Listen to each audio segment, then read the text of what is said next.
మరి ఇవాళ చక్కటి రాజధాని లేని రాష్ట్రం ఏదన్నా ఉందంటే అది ఆంధ్రప్రదేశ్ ఒక్క రాష్ట్రమే.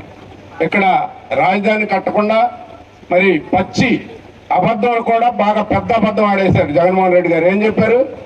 రాజధాని నేను ఇక్కడ పూర్తి చేస్తా అని అసెంబ్లీలో చెప్పారు, ఎన్నికల ముందు చెప్పారు, ఇవాళ అయిన మంత్రులందరూ చెప్పారు. కానీ కరెక్ట్ గా ముఖ్యమంత్రి అయిన వెంటనే ఆ రాజధానిని సర్వనాశనం చేసి దాన్ని ఒక పక్క అసెంబ్లీ పూర్తయింది, సెక్రటేరియట్ పూర్తయింది, ఎమ్మెల్యేల క్వార్టర్స్ పూర్తయింది, హైకోర్టు పూర్తయింది, ఇంకా అక్కడ అనేక బిల్డింగ్స్ 20%, 50%, 70% వేల కోట్ల రూపాయలు బిల్డింగ్స్ అన్ని పూర్తయినాయి. ఈ మధ్యనే ఎయిమ్స్ హాస్పిటల్ కూడా ఓపెన్ చేయడం జరిగింది.